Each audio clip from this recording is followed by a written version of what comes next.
Hello and welcome to Radio Spark, the voice of Jaipuria.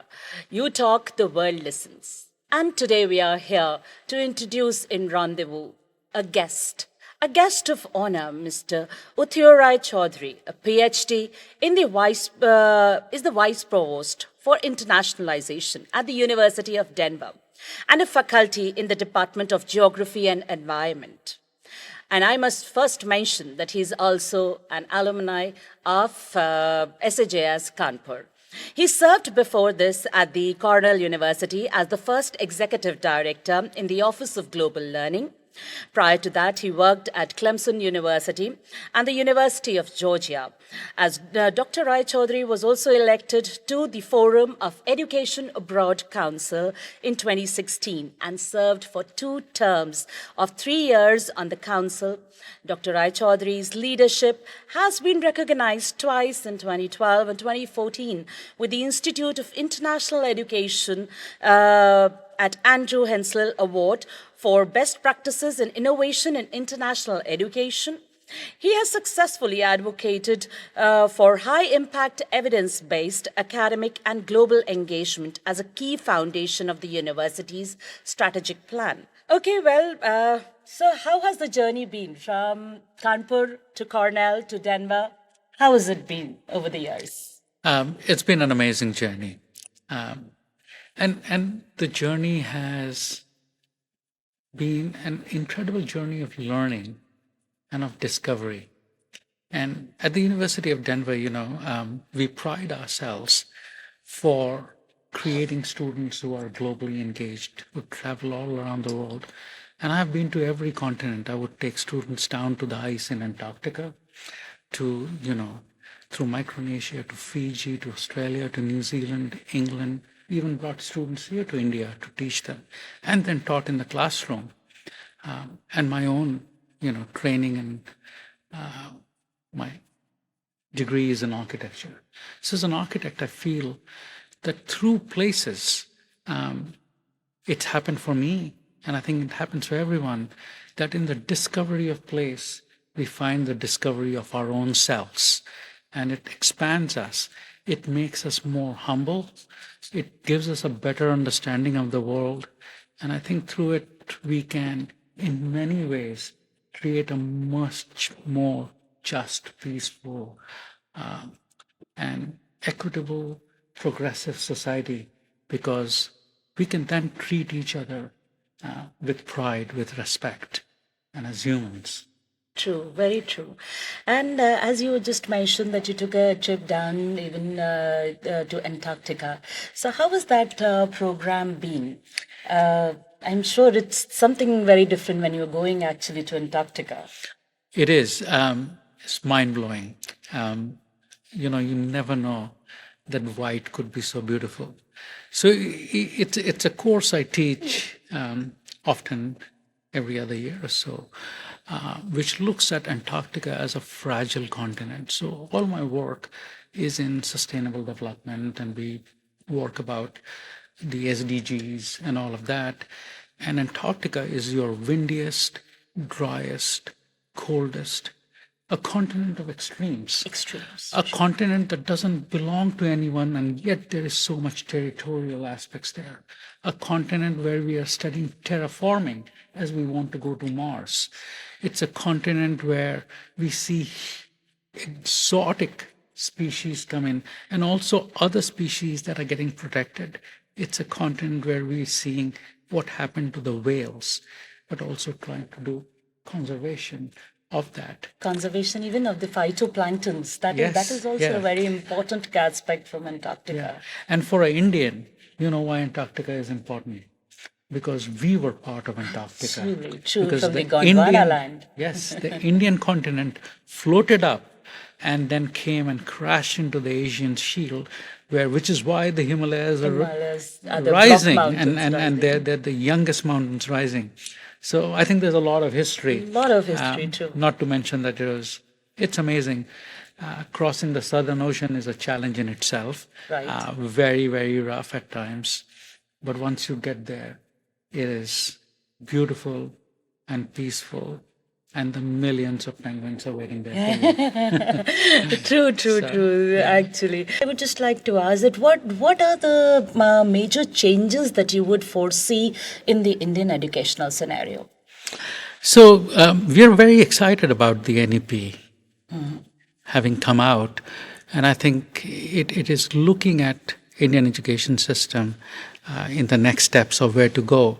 Although at the same time we're waiting to see, because I think there's been some anticipation of things to happen, and we are still in a wait and watch kind of category. Right.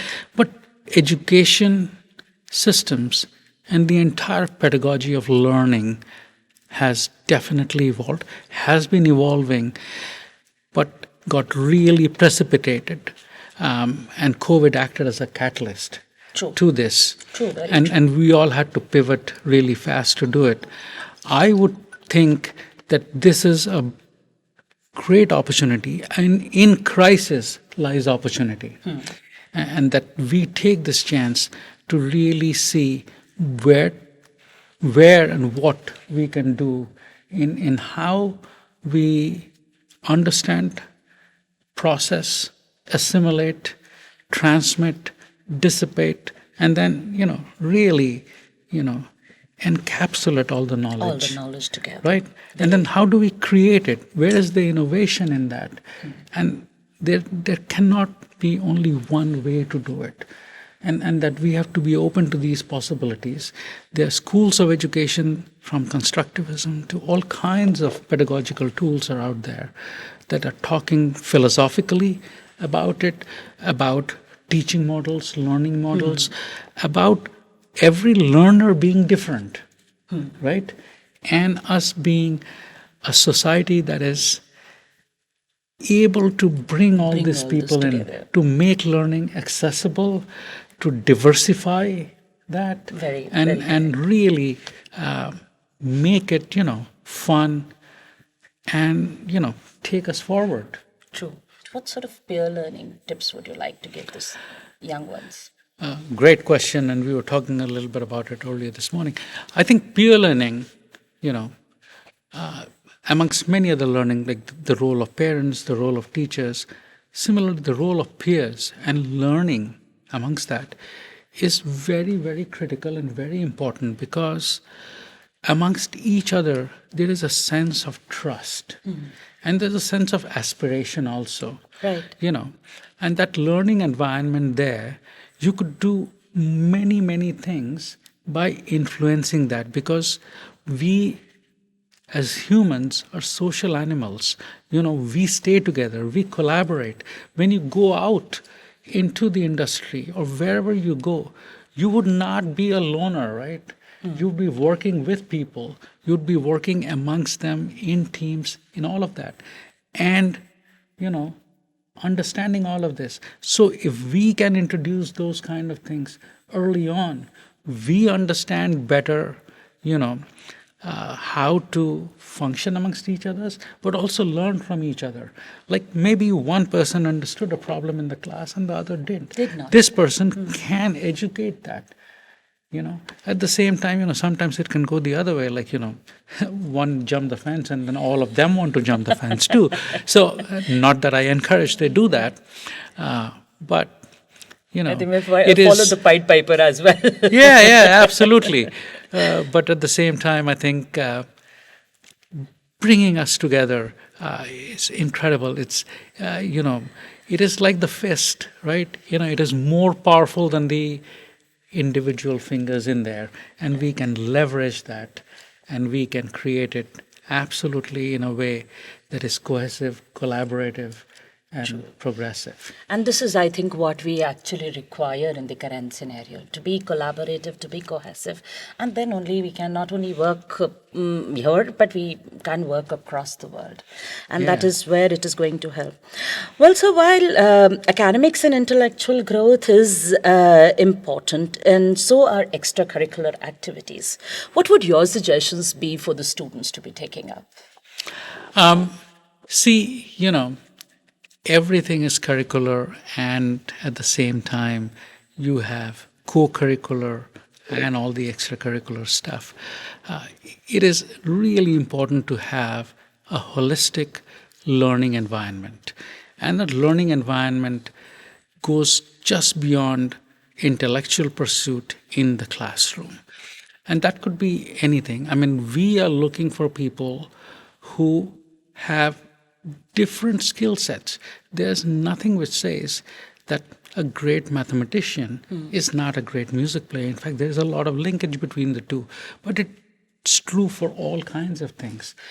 We want, there used to be this terminology called, jack of all trades and master of none. It's actually an incomplete quote. There's a lot more to it. And when you delve into it, you actually want to be the jack of many, many trades and then become master of many too, right?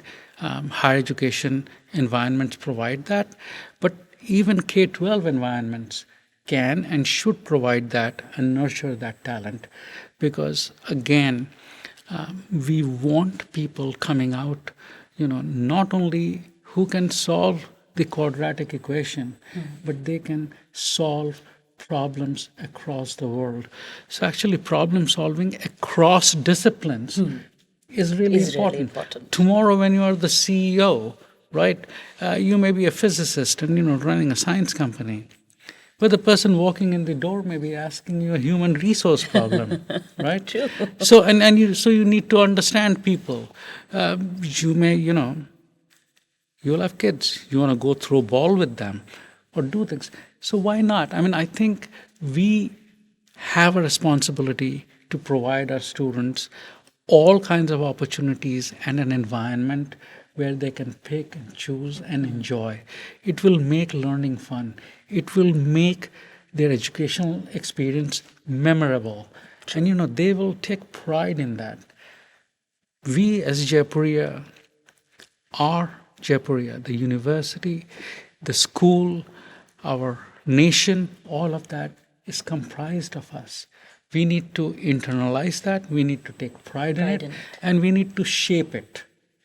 That's so very nice. So, coming to the end, I would specifically like what message would you like to give to all the young Jaipurians out there, as a Jaipurian yourself?